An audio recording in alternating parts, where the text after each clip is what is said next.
Politics பேசுறான். Politics. இன்று November 5 இன்று மதியம் 12 மணிக்கு டெல்லியில் ராகுல் காந்தி ஓச்சோரி குறித்தான அடுத்த பிரஸ் மீட். ஹைட்ரஜன் பாம்பு சொல்லியிருந்தார். இந்த அடுத்து இது வரைக்கும் போட்டதெல்லாம் பாம்பு கிடையாது, அடுத்து போடுறது ஹைட்ரஜன் பாம்பு அப்படின்னு. அது ஒரு நகைச்சுவை காட்சி. இதுக்கு மேலேயும் வெடிக்கலைன்னா அது வெடிகுண்டு இல்லடா வெறிகுண்டுங்கிற மாதிரி நிலைமை அப்படிதான் இருக்கு. ஆனா ஒண்ணு, ராகுல் காந்தியுடைய பேச்சு தான் அவருக்கான பலம். இது ஏன் பலம்னா, அவருடைய நேரடி எதிரியால பேசவே முடியாது. 15 வருஷம் ஆள போறாரு, பிரஸ் மீட் வச்சது கிடையாது. 2 பக்கமும் டெலிபிராம்டரை வச்சு லேகி விற்கிற டோன்ல அனத்த தான் முடியுமே தவிர ஒரு அரசியல் ரீதியான பேச்சு அப்படிங்கிறது மோடியால முடியாது. எந்த கேள்விக்கும் அவரால் பதிலளிக்க முடியாது. அவரால் இது மாதிரி ஒரு 15 வருஷமா என்னத்தை புடுங்கின அப்படின்னு ஒரு ஸ்லைட் ஷோ போட்டு ஒரு பிபிடி செஷன் ஒரு 15 நிமிஷம் கூட அவரால் செய்ய முடியாது. இது அவருடைய நேரடி எதிரிக்கு எது மிகப்பெரிய சிக்கலோ, எந்த போரில் அவரால் வெல்லவே முடியாதோ, இன்னும் சொல்ல போனா வெல்றது வேற, அவர் அந்த களத்துக்கே வரமாட்டார். பேசவான்னு கூப்பிட்டா அவர் பின்னங்கால் பிடரில் அடிக்க ஓடக்கூடிய ஒரு எதிரியை வைத்துக்கொண்டு இவர் இது மாதிரி ஒரு பேராசிரியர் போல பாடம் எடுப்பது அப்படிங்கிறது உண்மையிலேயே நல்ல செயல். இது இந்திய மக்கள் மத்தியில உண்மையிலேயே ஒரு நம்பகத்தன்மையை ஏற்படுது. நம்ம கடந்த வருடம் வரைக்கும் கூட என்னதான் இருங்க, இந்திய மக்கள் மதத்துக்காக தாங்க ஓட்டு போடுறாங்க. மதவெறியால் தூண்டப்பட்டு மோட்டிவேட் செய்யப்பட்டு அதன் அடிப்படையில் தான் வாக்களிக்கிறாங்க. திரும்ப அந்த எதுக்கு ஓட்டு போட்டு அப்படின்னு நம்ம நம்பிட்டு இருந்தோம்.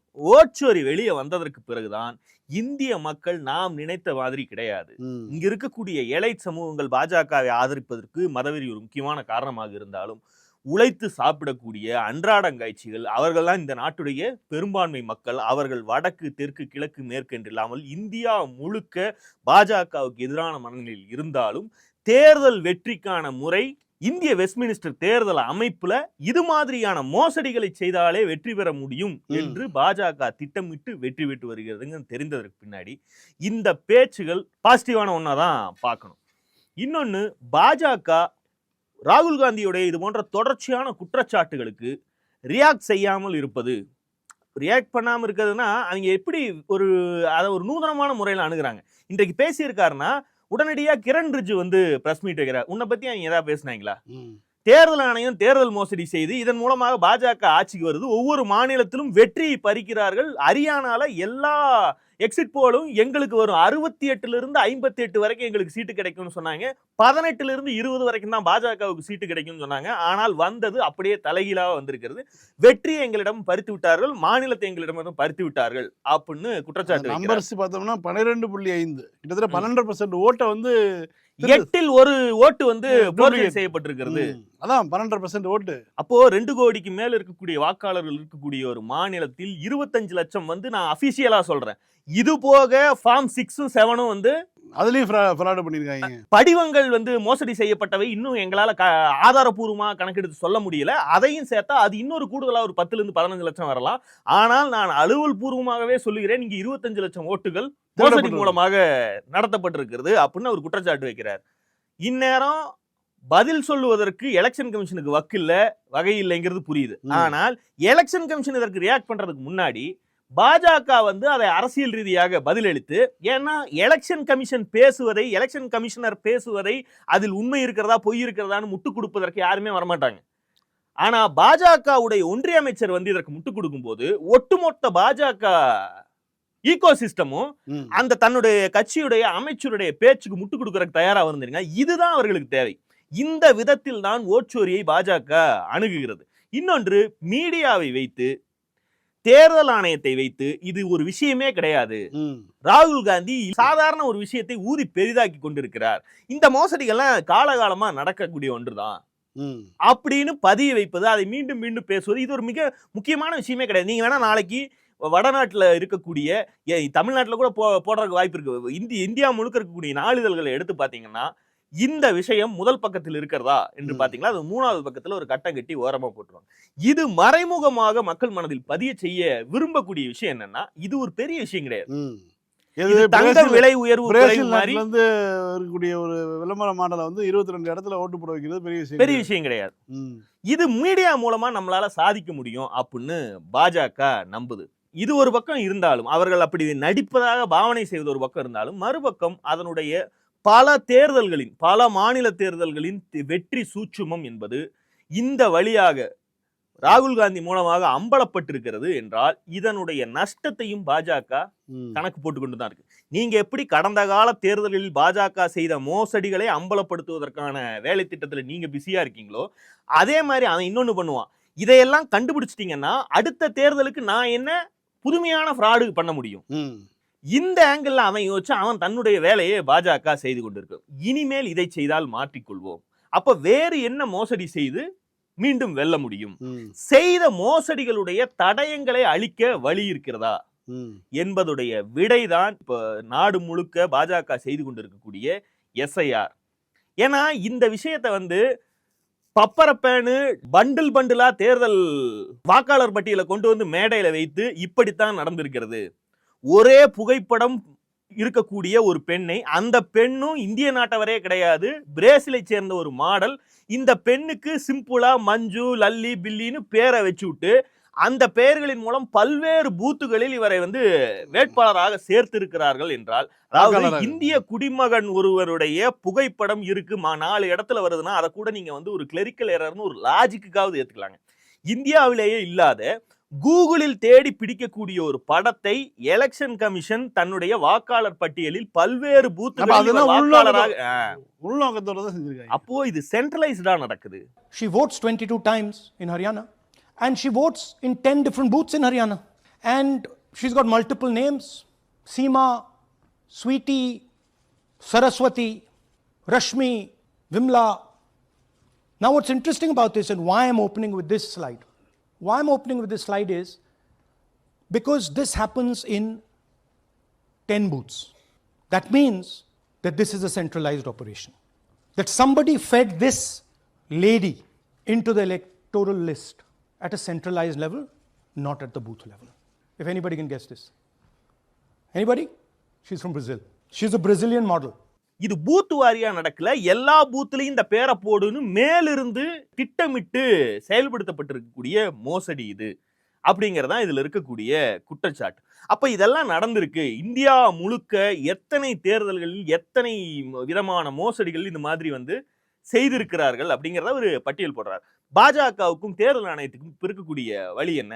இவ்வளவு பட்டவர்த்தனமாக இதையெல்லாம் அம்பலப்படுத்திட்டாங்கன்னா அடுத்த தேர்தலுக்கு இதை நாம் செய்யவே கண்டுபிடித்து விடுவதற்கான வாய்ப்பையும் நம்ம கொடுத்துட்டோம். அப்போ இந்தியா முழுக்க எந்தெந்த மாநிலங்களில் இத்தனை வாக்காளர்களுக்கு, ஒரு 1000 வாக்காளர்களுக்கு எத்தனை ஏஜென்ட் இருக்கக்கூடிய பூத்துகளுடைய எண்ணிக்கைக்கும் ஏஜென்ட்டுகளுக்குமான விகிதம்னு பாத்தீங்கன்னா தமிழ்நாட்டில் தான் அது உச்சத்துல இருக்கும். ஆமா, அதாவது இங்க 2 பிரதான கட்சிகளுமே பூத் லெவல் விஷயங்கள்ல ரொம்ப தீவிரமா செயல்படும். இது மாதிரி வடக்க போக போக அதுவும் பாஜகவுடைய கவுபெல்ட் மாநிலங்கள்ல எல்லாம் பூத் ஏஜென்ட்னு ஒரு ஆசாமி இருக்கிறார். அவர் தான் அதற்கு பணியாற்றக்கூடிய நபர் தான் நேர்மையான தேர்தல் நடத்துவதற்கான பொறுப்பு. நமக்கெல்லாம் தேர்தலுக்கான 4 தூண்களுமே அவங்க தான் அப்படிங்கறத எங்களுக்கு புரியல. அது தானாவே நடக்கக்கூடியது. தமிழ்நாட்டில எல்லாம் 68,000 பூத் இருக்கு. பூத்து நம்மளுடைய அரசியல் கட்சிகளுடைய ஏஜென்ட்னு பார்த்தோம்னா கிட்டத்தட்ட 3 லட்சம் பேர் பக்கத்துல திமுகவுக்கு மட்டுமே இருக்காங்க. திமுகவுக்கு மட்டுமே. இது அதிமுக. இந்த கடந்த 4-5 வருடங்களில் பாஜக சேர்த்து வைத்திருப்பது, இப்ப புதுசா வந்திருக்க கட்சிகள் எல்லாரும் இது ஒரு வேலையை எடுத்து பண்றாங்க. இது மாதிரியான ஒரு நடைமுறையே மேற்கு வங்காளத்துல, இந்தியாவிலே குறைவா மேற்கு வங்காளத்துல இருக்கு. நமக்கு பெரிய ஆச்சரியமா இருக்கு. இடதுசாரிகள் 30 வருஷம் என்னடா பண்ணீங்கிற மாதிரி அவங்களாவது இருக்கணுமா இல்லையா? இப்ப திரிணாமுல் காங்கிரஸ்ல இருந்து பூத் ஏஜென்ட் இல்ல, அதுக்கான ஒரு ஆளை போட முடியலன்னா கூட பரவாயில்ல. இடதுசாரிகள் 30 வருஷம் இருந்தாங்க, அவங்களும் ஆள் போடல. அதை இடதுசாரிகளை உண்டு சரிச்சிருக்காங்களே பாஜக, அவனும் ஆளை போடல. அப்படிதான் அங்க இருக்குது. இப்போ 2 விஷயம் இதுல இருக்கு. அவர்களுக்கு ஆல்ரெடி செய்து ராகுல் காந்தியால் அம்பலப்படுத்தப்பட்டு இருக்கக்கூடிய மோசடிகளின் தடயங்களை அளிக்க வேண்டும். First thing. அடுத்த தேர்தலில் வெல்லுவதற்கு இந்த மோசடி இல்லாமல் வேறொரு புதிய மோசடியை, வழியை, உபாயத்தை கண்டுபிடிக்க வேண்டிய தேவை. இந்த 2க்கும் சேர்த்துதான் இத்தனை பிரச்சனைகளுக்கு நடுவிலும் இன்னும் தமிழ்நாடு மாதிரியான மாநிலங்கள்ல எல்லாம் திமுக மாதிரியான ஒரு கட்சியை எதிர்த்து பாஜக வேலை செய்யும் போது இந்த SIR களத்தில் எவ்வளவு பெரிய எதிர்ப்புணர்வை பாஜக அணிக்கு உருவாக்கும்னு அடுத்து வரக்கூடிய மாதங்கள்ல பாஜகவும் அதிமுகவும் உணரும். ஏன்னா ஹீட் சிவனேன்னு இருக்கக்கூடிய மக்கள்கிட்ட நீ வந்து உன்னுடைய வாக்குரிமையை நிரூபிச்சுக்க, அதுக்கு இந்த 2 ஃபார்மையும் ஃபில் பண்ணு, அதை கொண்டு வா இதை கொண்டு வா, நீங்க போய் ஜனங்கிட்ட கேட்டீங்கன்னா அவன் எவ்வளவு கடுப்பாவான் அப்படிங்கறது புரிய மாட்டேங்குது. ஒவ்வொரு ஸ்கூலுக்கும் ஒரு பிஎல்ஓ நம்பர் கொடுத்துருக்காங்க இல்லையா, அவருக்கு ஃபோன் பண்ணி கேட்டோம்னா அவர் எனக்கு இன்னும் உங்க இது எனக்கு எந்த இன்ஸ்ட்ரக்ஷனுமே வரலைங்க, நான் வராம நான் எப்படிங்க வேலையை ஆரம்பிக்கிறது, நீங்க சரி நீங்க சொல்றதெல்லாம் ரைட்டு தான், வெப்சைட்ல போட்டிருக்காங்க, எனக்கு என்னுடைய தலைமையில இருந்து சொல்லணுமா இல்லையா, எனக்கு எங்க போய் வேலை பார்க்கணும்னு என்ன சொல்லலைங்கிறான். இந்த 30 நாளைக்குள்ள வந்து 6.5 கோடி பேரை எப்படி சந்திக்க போறாங்க. இன்னைக்கு அடுத்த நாள் நேற்று தான் ஆரம்பிச்சாங்க, இன்னைக்கு அடுத்த நாள் இன்ன வரைக்கும் வந்து ஒரு பிஎல்ஓவுக்கு அதுவும் சென்னையிலே வந்து எனக்கு அறிவிப்பு வரல அப்படின்னா அப்போ தமிழ்நாடு முழுக்க இந்த நிலைமை எப்படி இருக்குன்னு பாத்துக்கங்க. அப்படியானால் இங்கு இருக்கக்கூடிய வாக்காளர்களில் பாஜக அணிக்கு வாக்களிக்காத நபர்கள்னு பெயரை வைத்தோ வயதை வைத்தோ வர்க்கப்படி நிலைகளை வைத்தோ அல்லது அவர்களுடைய வாக்கு இருக்கக்கூடிய பகுதிகளை வைத்தோ எப்படியோ கண்டுபிடித்து செய்ய முடியும்னு இவர்கள் நம்பிதான் பீகார்ல அப்படிதான் பண்றாங்க. தமிழ்நாடு மற்றும் தேர்தல் நடக்கக்கூடிய எல்லா மாநிலங்களும் இதை தான் பண்றாங்கன்னு இது ஒரு பிளானா இருந்தாலும், இதன் மறுபக்கம் எதிர்க்கட்சிகளான ராகுல் காந்தி உட்பட காங்கிரஸ் உட்பட யாருமே பேசாத ஒரு ஆங்கிள் என்பது ஆல்ரெடி இவர்கள் பார்த்து வைத்த மொள்ளைகளுடைய தடயங்களை அழிப்பதற்கு இந்த சிறப்பு தீவிர சீர்திருத்தத்தை தவிர வேறு வழியே இவர்களுக்கு கிடையாது. இப்ப இவங்க இதே மாதிரி பண்டிலா பண்ணுனா எல்லா மாநிலத்திலும் பண்ணினால் இவர்கள் இந்தியா முழுக்க இப்படித்தான் தேர்தல் மோசடிகள் மூலம் தேர்தல்களில் வெற்றி பெற்று வருகிறார்கள், வளர்ந்து வருகிறார்கள் அப்படிங்கிறது தெரிஞ்சு போயிருங்கிறதா இவர்களுடைய அச்சத்துக்கு காரணம். ஆனா இதையெல்லாம் தெரிஞ்சா என்ன ஆகுது, அது ஒரு கேள்வி இருக்குல்ல. இப்ப இத்தனை கிட்டத்தட்ட 5-6 முறை இது மாதிரி ஸ்லைடு ஷோ போட்டு ராகுல் காந்தி பாடம் எடுத்து விட்டார். மக்கள் மத்தியில் இது ஏற்படுத்தி இருக்கக்கூடிய விளைவு என்ன, சொரணை வந்திருக்கா அப்படின்னு ஒரு கேள்வி இருக்குல்ல. இந்தியர்களுடைய சொரணை சோதனை ஒன்றை தான் வந்து தொடர்ச்சியாக ராகுல் காந்தி நடத்திட்டு வரதா நான் பாக்குறேன். அதான் வடக்கு பீகாரில் போய் இந்த எஸ்ஐஆர் தொடர்பாக வந்து தமிழ் யூடியூப் சேனல்லேருந்துலாம் போயிருந்தாங்க இல்லையா, போனபோது அந்த மக்கள் சொல்கிறாங்களா எங்களுக்கு ரேஷன் கார்டு இருந்தால் போதுங்க, ஏன்னா இது இல்லாட்டினா தான் சோறு கிடைக்காது, எங்களுக்கு வந்து கோதுமை வாங்க முடியாது, அரிசி வாங்க முடியாது, மற்றபடி வந்து ஓட்டு இல்லாட்டினா இருந்துட்டு போகுது, அவனுக்கு தானே நஷ்டம் அப்படிங்கிறேன். ஏன் ஓட்டு இல்லாட்டினா அவனுக்கு தானே நஷ்டம். இவங்களுடைய புரிதல் லெவலு நமக்கும் அவனுக்கும் பெரிய வித்தியாசம் கிடையாதுன்னு வச்சுங்களேன். ஏன்னா இவ்வளோ பெரிய ஜனநாயக படுகொலை நடந்திருக்குன்னு நம்ம பார்க்குற செய்தியில் பார்க்குறோம், மக்கள் மத்தியில் கோபமே வரலையே. உண்மையில் மக்களுக்கு சொரணையே வராதுங்க. இதை விடுங்க, எமர்ஜென்சி காலத்திலேயே மக்கள் வெகுண்டெழுந்ததா ஏதாவது ஒன்று உண்டா? அரசியல் தரப்புகள் உண்டு, திமுக மாதிரியான கட்சிகள் உண்டு, இடதுசாரிகள் உண்டு, இன்னும் அன்றைக்கு இருந்த RSS வலதுசாரி கட்சிகளும் அதற்கு எதிராக பொங்கியிருந்தாங்க. அரசியல் தரப்புகள் எமர்ஜென்சி மாதிரியான ஒரு சர்வாதிகார போக்கை எதிர்த்தார்கள், எதிர்த்ததனுடைய பலனை அனுபவித்தார்கள், அதற்கு பிறகு அரசியல் ரீதியாக வெற்றி பெற்றார்கள். அதெல்லாம் ஒண்ணு. மக்கள் மத்தியில் அது என்னவா போய் சேர்ந்துச்சு? உண்மையில அன்னைக்கு சிவாஜி நடிச்ச படத்தை எல்லாம் பாத்தீங்கன்னா எமர்ஜென்சி காலத்தில் அவர்கள் கொண்டு வந்த அந்த பட்டியல் போட்ட விஷயங்கள்லாம் நாட்டையே வந்து தேனாரும் பாலாரும் ஓட வைக்க போகுது, இந்த 10 கமெண்ட்மெண்ட்ஸ் எடுத்துட்டோம்னா இந்தியாவே பிச்சுக்கிட்டு போக போகுது, இந்த ரேஞ்சில் ஒரு ப்ரொபகண்டா வெகுஜன மக்கள் மத்தியில தமிழ்நாடு மாதிரியான மாநிலத்திலேயே சிவாஜி கணேசன் படங்கள் மூலமாக கொண்டு வந்து சேர்க்கப்பட்டன. அப்ப வட இந்தியால நாடு முழுக்கெல்லாம் என்னவா இருக்கு? அப்ப சொரணைய வந்து மக்கள்கிட்ட இருந்து எதிர்பார்க்கவே முடியாது. இந்திய மக்களுக்குன்னு ஒரு தனிமை உண்டு. அவங்க வந்து தேர்தல் வரும்போது அதன் எதிர்க்கட்சிகள் அதை பயன்படுத்திக் கொள்வதற்கு ஒரு வாய்ப்பு வந்து ஏற்படும். அதை நோக்கித்தான் இவங்க எல்லாம் கொண்டு வராங்களே தவிர உடனடியாக நீங்க எந்த ரியாக்ஷனையும் இந்தியா மாதிரியான ஒரு நாட்டுல எதிர்பார்க்க முடியாது. நம்ம ஒரு லத்தீன் அமெரிக்க நாடுகளில் பனானா ரிப்பப்ளிக்னு சொல்லக்கூடிய ஒரு ஆப்பிரிக்க நாடுகளில் இருக்கட்டும், லத்தீன் அமெரிக்க நாடுகளில் கூட இது போன்ற அடிப்படை மோசடின்னு தெரிய வந்துச்சுன்னா அங்கே ஒரு கலவரம் வெடிக்கும், ஒரு மக்கள் போராட்டம் வரும், தன்னெழுச்சியான போராட்டம் நடக்கும். அப்படிலாம் பார்த்தோம்னா இவ்வளோ பெரிய தொடர்ந்து இது ஒரு 4 முறை வந்து அம்பலப்படுத்திட்டாரு. ஒரு வாக்குரிமையை இதை விட வந்து கேவலப்படுத்த முடியாது, தேர்தல் அமைப்பு முறை இதை விட கேவலப்படுத்த முடியாதுங்கிறதுக்கு எடுத்துக்காட்டாகவே காட்டுறாரு. நீ வாக்காளரை நீக்கிட்டு செத்து போயிட்டான்னு சொல்லி நீக்கிறேன், அவனை கொண்டு வந்து டீ சாப்பிட்றாரு. இன்னைக்கு பார்த்தீங்கன்னா ஒரு 2 கோடி வாக்காளர் இருக்கக்கூடிய ஒரு மாநிலத்தில் 25 லட்சம் போலி வாக்காளர்கள் இதுவரைக்கும் கண்டுபிடிக்கப்பட்டதுங்கிறாரு.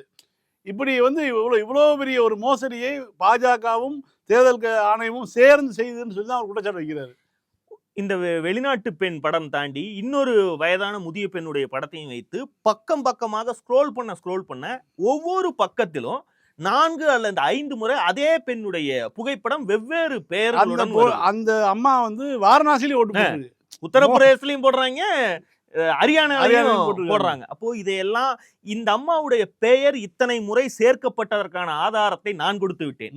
இந்த அம்மா எங்கெங்கெல்லாம் ஓட்டு போட்டுச்சு அதற்கான ஆதாரம் தேர்தல் ஆணையத்திடம் சிசிடிவி பதிவுகளாக இருந்திருக்கிறது. அதை கேட்டால்தான் 45 நாள்ல அழிச்சிருவோம் சொல்லி முடிக்கிறாங்க.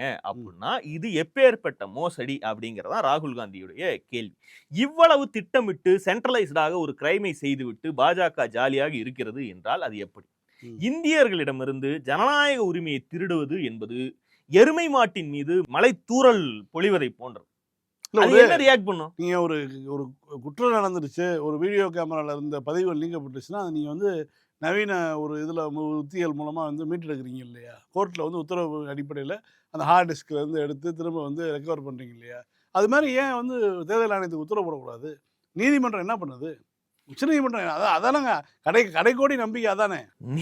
நீதிமன்றம் இல்லாம அரசாங்க பள்ளிக்கூடத்துல சொல்ற பழமொழி தான் ஞாபகம் சொன்னா அப்புறம் பிரச்சனையாகும், சொல்ல விரும்பல. ஆனால் இவர்கள் இப்படியெல்லாம் ஜாலியாக காட்டிக்கொள்வாரே தவிர, ஆனால் பாஜகவுக்கும் ஒரு விஷயம் தெரியும். இந்தியா மாதிரியான சொரணையற்ற ஒரு தேசத்திலும் கூட 140 கோடி பேருக்கு மேல் வாழக்கூடிய இந்த நாட்டில் ஒரு ஆக்டிங் மைனாரிட்டி எப்போதும் இருந்து கொண்டேதான் இருக்கும். அது அறிவு தளத்தில் செயல்பட்டு கொண்டே இருக்கும். அதற்கான ஜனநாயக வாய்ப்பு மறுக்கப்படுவது இவ்வளவு பட்டவர்த்தனமாக உறுதியாகுதுங்கிற பட்சத்துல அவர்கள் எடுக்கக்கூடிய அதனால் விளையக்கூடிய எதிர் விளைவுகளை பாஜக மாதிரியான வலதுசாரிகள் சந்திக்க விரும்ப மாட்டார்கள். அது வந்து வரலாற்று துயரத்தில் அவங்களை கொண்டு போய் நிறுத்துங்கிறதும் அவர்களுக்கு உள்ளூர, ஏன்னா வரலாறுங்கிறது நெடுக சொல்லி கொண்டிருக்கக்கூடிய ஒரே செய்தி தானே. எந்த வாய்ப்பையுமே எதிரிக்கு கொடுக்காமல் ஒரு சர்வாதிகாரத்தை நீ செய்ய ஆரம்பிச்சிட்ட அப்படின்னா இயற்கையாவே தானாவே ஒன்று நடக்கும். அது நடக்கும்போது நீ வந்து மறுபடியும் மீண்டும் அரசியல் அதிகாரத்துக்கு வருவதற்கான வாய்ப்பே உனக்கும் உன்னை சார்ந்த அந்த அரசியல் சித்தாந்தத்துக்கும் இல்லாம போயிடும்.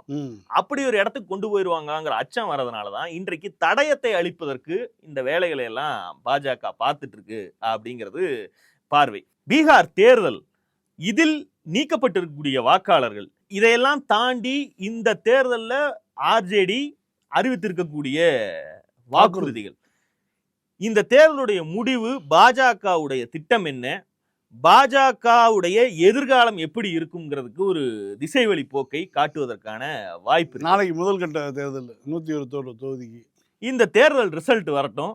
எஸ்ஐஆர் தமிழ்நாட்டில் இம்ப்ளிமெண்ட் பண்ணுவதற்கு பின்னால் இருக்கக்கூடிய அரசியல் என்னன்னு, 2026 தமிழ்நாட்டு தேர்தல் எப்படி போக போகிறதுங்கிறதும் பீகார் தேர்தல் ரிசல்ட்ல இருந்து ஒரு பார்வை நம்ம வந்து பார்த்துக்கிறதுக்கு வாய்ப்பாக அமையும். பரபரப்பான செய்தியாக இல்லாவிட்டாலும் கூட தொடர்ச்சியாக 2021 திமுக ஆட்சிக்கு வந்த பிறகு சென்னையில் வெடிகுண்டு மிரட்டல் புரளி, இணையம் மூலமாக ஒரு புரளி என்கிற செய்தி வந்து நம்மை வந்து தொடர்ச்சியா வந்துகிட்டே இருக்கிறத நம்ம பார்க்கிறோம். அதாவது வழக்கமாக பள்ளி கல்லூரிகளுக்கு மிரட்டல் விடுப்பது என்பது காலகாலமா நம்ம கேள்விப்பட்ட ஒன்று.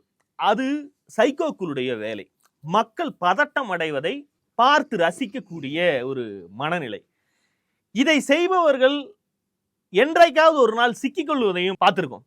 இது மாதிரி போன் மூலமாக மிரட்டல் விடுத்தவரை கைது செய்து விட்டார்கள், ஏர்போர்ட்டுக்கு வெடிகுண்டு மிரட்டல் விடுத்தவரை கைது செய்து விட்டார்கள். ஆளையெல்லாம் பிடிச்சு பார்த்தா அவன் வந்து ஒரு மிகப்பெரிய குற்ற பின்னணி உள்ளவனாவோ அப்படியெல்லாம் எதுவுமே இருக்காது. இப்படியான முட்டாள்கள் டெக்கியாக எல்லாம் இல்லாம ஏதோ ஒரு அரிப்புல இந்த மாதிரியான வேலைகளை செய்து சிக்கிக்கொள்வதெல்லாம் ஒரு பக்கம் அது பார்த்திருக்கோம். ஆனா யாருமே கண்டுபிடிக்க முடியாத அளவுக்கு போலீஸாலும், இன்றைக்கு இருக்கக்கூடிய போலீஸுக்கெல்லாம் வந்து மிகப்பெரிய தொழில்நுட்ப வசதிகள்லாம் இருக்கு. இன்னைக்கு நினைச்சா எதை வேணாலும் கண்டுபிடிக்கலாம். ஆனால் இவ்வளவு அரசாங்கமே நினைத்தாலும் கண்டுபிடிக்க முடியாத அளவுக்கு டெக்கியாக இந்த வேலைகளை செய்கிறார்கள். அதுவும் இந்த கடந்த 4-5 வருடங்களில் அதிகமாக நடக்கிறது என்றால் இதுல ஒரு பேட்டர்னை நம்ம புரிஞ்சுக்கணும். யார் யாருக்கெல்லாம் மிரட்டல் விடுக்கப்படுகிறது அப்படிங்கிறது. அதுல வழக்கமாக இந்த மாதிரி பொதுமக்களை பதட்டப்படுத்தி அந்த பதட்டத்தை, பொது சமூகத்துடைய பதட்டத்தை ரசிக்கக்கூடிய மனநிலையை தாண்டி இதுக்குள்ள ரொம்ப டார்கெட் வந்து சுருக்கமா இருப்பதாக, ஒரு சின்ன வட்டத்துக்குள்ளேயே இதை செய்பவனுடைய டார்கெட் இருப்பதாக பார்க்க முடிகிறது. அக்டோபர் மாதம் பாட்டாளி மக்கள் கட்சியுடைய நிறுவனர் ராமதாஸுக்கு, அப்புறம் சீமானுக்கு ஊடக ஆசாமிகள் பல பேருக்கு முட்டக்கன் மணி ஆகட்டும், சவுக்கு சங்கர், பெலிக்ஸ் இவர்கள் மாதிரியான ஆட்களுக்கு, அவருடைய வீடுகளுக்கு, முதலமைச்சருடைய வீடுக்கு, விஜயுடைய வீடுக்கு, விஜயுடைய பனையூர் அலுவலகத்துக்கு, ஆளுநருக்கு, ராஜ்பவனுக்கு, நடிகை த்ரிஷாவுக்கு, கமலாலயத்துக்கு, பிரஸ் ட்ரஸ்ட் ஆஃப் இந்தியா ஆபீஸுக்கு, புதிய தலைமுறை அலுவலகத்துக்கு, நக்கீரன் கோபாலுக்கு, தேமுதிக அலுவலகம், திமுக பொதுச் செயலாளர் துரைமுருகன் வீடு, சீமான் வீடு, சத்யராஜ் வீடு, கார்த்திக், நாசர், அமீர்னு இவர்கள் தேர்ந்தெடுத்து வெடிகுண்டு மிரட்டல் விடக்கூடிய இந்த புரளியை கிளப்பக்கூடிய வட்டம் என்பது இதை செய்பவனுடைய மனநிலை என்னங்கிறத புரிந்து கொள்வதற்கான ஒரு வாய்ப்பு கொடுக்குதா இல்லையா? சினிமா நடிகர்களுக்கு விடுவதுங்கிறத விட்டுருங்க, சினிமா நடிகர்களிலும் யாரை தேர்ந்தெடுக்கிறார்கள்ங்கிறதுல ஒரு இது இருக்கு. அதுலயும் ஒரு அரசியல் பெருமதி இருக்கக்கூடிய நியூஸ் வேல்யூ இருக்கும் இல்ல. அதையே இந்த நடிகர்கள்ல அரசியலோட கனெக்ட் பண்றதுக்கு அவங்களுக்கு ஏதாவது ஒரு பாயிண்ட் இருந்துகிட்டே இருக்கு. ஒரு கடைசியா வந்து அட்வொகேட் ஜெனரல் வீட்டுக்கு விடுறாங்க. இப்படி யாரை விட்டானோ அவங்களுக்கும் கடைசியான அரசியல் செயல்பாடுகளுக்கும் ஏதாவது ஒரு புள்ளியில ஒரு கனெக்ஷன் இருக்கிற விதமாகவே இவர்கள் தேர்ந்தெடுக்கக்கூடிய விஷயங்கள் இருக்கு அப்படிங்கிறத பார்க்கிறோம். இதையெல்லாம் ரெகுலரா வாட்ச் பண்ற, நாட்டில் அரசியலுடைய மேல்மட்டத்தில், சமூக ஊடகங்களில், ஊடகத்துறையில், அரசியலில், அரசாங்க மிஷனரிக்குள் என்ன நடக்கிறதுங்கிறத கிட்டத்தட்ட நாமெல்லாம் கவனிக்கிற அளவுக்கு, இன்னும் சொல்ல போனா நம்மளை விட தீவிரமாக கவனிக்கக்கூடிய அளவுக்கு இருக்கக்கூடிய ஒரு நபருடைய டார்கெட்ல தான் இவங்க எல்லாருமே வர முடியுங்கிறத ஒரு கெஸ். இது உண்மையா இருக்கலாம், இல்லாமலும் இருக்கலாம். ஆனால் இவன் தேர்ந்தெடுக்கக்கூடிய ஆட்களுக்கும் ஊடக பிரார்த்தலுக்கும் ஏதோ ஒரு கனெக்ஷன் இருப்பதாக படுகிறது. உண்மையில இதை அவனும் பார்த்துட்டு இருக்கலாம். இப்ப நம்ம பேசிட்டு இப்போ வல்லவனுக்கு வல்லவன் உண்டுங்கிறத அவனும் தெரிஞ்சுக்கிட்டான். ஆனால் போலீஸ் வந்து இந்த ஆங்கிளில் இதை பார்க்க வேண்டும். ஏன்னா இந்த மீடியா புரோக்கர் ஆட்கள்ல போலீஸாலேயே கண்டுபிடிக்க முடியாத அளவுக்கு டெக்கி புளுத்தியாக ஒருத்தன் இருப்பது அப்படிங்கிறது ரொம்ப ரேர். அந்த ஆப்ஷன் அடிச்சிடலாம். ஆனால் அப்படி ஒரு டெக்கியை கையில் வைத்துக்கொண்டு இது மாதிரியான வேலைகளை செய்வது தமிழ்நாட்டில் பதட்டம் நிலவுகிறது. அதாவது இருப்பது போல பெரிய மனிதர்கள் பாதுகாப்பாக இருக்க வேண்டியவர்கள் யாரும் நிம்மதியா இல்ல, எல்லோருக்கும் வந்து ஒரு அச்சுறுத்தல் இருக்கு. இப்ப இந்த ஆசாமிகள் எல்லாரையும் அரசியலோடு கனெக்ட் பண்ணுவதற்கு ஏதாவது ஒரு புள்ளி, இன்ஃப்ளூயன்ஸ் பண்ணக்கூடிய புள்ளி இருக்கும் பட்சத்தில் இவர்களுக்கெல்லாம் தொடர்ச்சியாக வெடிகுண்டு மிரட்டல் வரும்போது அவர்கள் தங்களுடைய அரசியலை வெளியே பேசுவதற்கு செய்யறவனுக்கு வந்து ஒண்ணு துணிச்சல், அதீதமான துணிச்சல் இருக்கணும். நாளைக்கு புடிச்சாலும் என்ன, நம்ம பார்க்காத செய்யல, எத்தனை தடவை போயிட்டு வந்தோம், இன்னொரு தடவை போயிட்டு வர மாட்டோமா அப்படிங்கிற ஒரு தைரியம் இருக்கணும். காப்பாற்றுவதற்கு மிகப்பெரிய ஆட்கள் வருவார்கள்ங்கிற ஒரு பின்புலம் இருக்கணும். இதை உண்மையாலுமே அவங்க கைது செய்தாலும் என் மேல வந்து அவங்க கோபமா இருக்காங்க, அதனாலதான் அவங்க கைது பண்றாங்கன்னு சொல்லிக்கலாங்கிற ஒரு வாய்ப்பும் அவனுக்கு இருக்கும். இப்படியான எவனோ ஒருத்தன் தான் 10 இடத்துல போட்டு தம்பேர்லையும் உன்னை போட்டுக்குவானுங்க. இந்த மாதிரி ஆட்கள் செய்யும் போது இப்படிதான் வந்து கடந்த 4 வருடங்களாக இதை செய்து வருகிறார்கள்ங்கிறது ஒரு வைல்டு கெஸ். ஆனால் தேர்தல் நெருங்கி வரக்கூடிய சூழ்நிலையில் இப்படியான தேடுதல்கள் இது வந்து பொதுமக்கள் மத்தியில் ஒரு பதட்டத்தை உருவாக்கும், இது ஒரு பேசுபொருளாகும், அல்லது இதன் மூலமாக வந்து யாரு அரசாங்கத்தையும் போலீஸையும் பதட்டப்படுத்த முடியும் அப்படின்னு நம்பி ஒரு டெக்கியோட உதவியுடனோ அல்லது தானே இந்த வேலையோ செய்து சட்டம் ஒழுங்கு யார் கையில வச்சிருக்கா, சட்டம் ஒழுங்கு வச்சிருக்கக்கூடிய காவல்துறையை வந்து அதிகாரியை டிஸ்டர்ப் பண்ணணும், அவரு ஒரு பதட்டத்தில் வைக்கணும், இது மாதிரி பல காரணங்கள் சொல்லலாம்ல. அப்போ காவல்துறை வந்து இந்த ஆங்கிளில் விசாரித்து ஊடக பிரார்த்தலுக்கும் இந்த வெடிகுண்டு புரளிக்குமான ஒற்றுமை, ஏன்னா குண்டு வைக்கிறவனுக்கு இந்த யூடியூப்ல பேசுறவன் எல்லாம் ஒரு ஆளா, குண்டுக்கு ஒரு மரியாதை இல்லையா? அப்போ இந்த ஆங்கிள் பிடிச்சா இவங்களை கொத்தோடு பிடிப்பதற்கு வாய்ப்பு இருக்கும். மீண்டும் சந்திப்போம். லைக் பண்ணுங்க, ஷேர் பண்ணுங்க, சப்ஸ்கிரைப் பண்ணுங்க, கமெண்ட் பண்ணுங்க. பாய். பாலிடிக்ஸ் பேசுறோம், பாலிடிக்ஸ்.